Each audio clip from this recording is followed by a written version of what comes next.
श्रीभगवानुवाच दैवमेवापरे यज्ञं योगिनः पर्युपासते ब्रह्माज्ञावपरे यज्ञं यज्ञैनैव पजुह्वति। अनुवाद कुछ इस प्रकार से है, जैसे दूसरे योगीजन देवताओं के पूजन रूप यज्ञ का ही भली भांति अनुष्ठान किया करते हैं और अन्य योगीजन परम ब्रह्म परमात्मा रूप अग्नि से अवधेत दर्शन रूप यज्ञ के द्वारा ही आत्म रूप का यज्ञ का हवन किया करते हैं। यहाँ पे हम देख रहे हैं कि बार बार एक ही शब्द दोहरा रहे हैं भगवान, यज्ञ यज्ञ यज्ञ। यानी आप इसको समझिए कि यज्ञ जो होता है वो हमें शायद हमें पता है कि हम यज्ञ करते हैं कुछ अपना जो कुछ प्राप्त करने के लिए, एक देवता को संतुष्ट करने के लिए हम एक यज्ञ समापन करते हैं।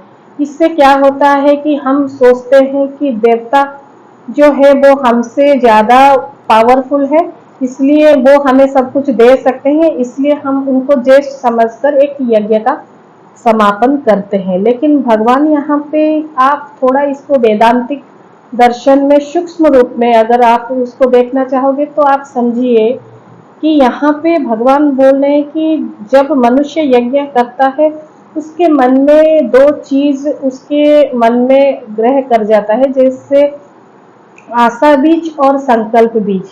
और ये जो आशा बीज और अहम बीज ये जो सब होता है, क्या होता है कि हम लोग जब करेंगे द्रव्य का आहुति देकर यज्ञ करेंगे कुछ पा लेते हैं। इससे क्या होता है आपका आशा यानी आप बंधन को प्राप्त होते हैं। फिर अहम बीज क्या है कि जैसे आप कुछ आपके द्वारा दान पुण्य हो जाता है तो आप समझते हैं कि ये तो मनुष्य है, ये तो पशु पक्षी है और ये जो मेरे द्वारा ये जो सेवा हो रहा है तो ये मेरे से कनिष्ठ है, इसलिए आपका अहमता दृढ़ हो जाता है और अहंकार यानी कर्तृत्व अभिमान जागृत हो जाता है। भगवान बोलते हैं वेदांतिक में ये दोनों चीज से आपको ऊपर जाना है। भगवान बोलते हैं अगर मैं परमात्मा हूँ और तुम मेरे बच्चे जीवात्मा हो, जैसे 15 चैप्टर में उन्होंने ऐसे ही पुरुषोत्तम योग में बोला ही था, ममैवांसो जीवलोके जीवभूत सनातन मनस स्थानीन्द्रियाणि प्रकृति स्थानी पश्यति।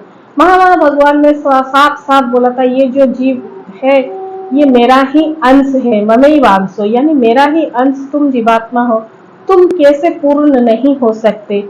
जैसे एक नारी या एक लड़की या एक महिला वो जब एक बच्चे को जन्म देती है तो वो पहले से ही स्त्री थी और बच्चे को पैदा करने के लिए माँ हुई, फिर जाके वो संपूर्ण स्त्री हुई। वैसे ही ना वो जब लड़की थी ना उसमें कुछ पूर्णता का खंड था, ना वो पूर्ण संतान को जन्म देने के बाद उसका कुछ पूर्णता कम हुआ और ना ही वो पूर्ण से कभी कम हुई। इसलिए भगवान जो ये जो प्रकृति और जो ये परमात्मा है वो पूर्ण है, इसलिए हम हमेशा गाते थे ओम पूर्णमद पूर्णमिदं पूर्णात् पूर्णमुदच्यते पूर्णस्य पूर्णमादाय पूर्णमेवावशिष्यते।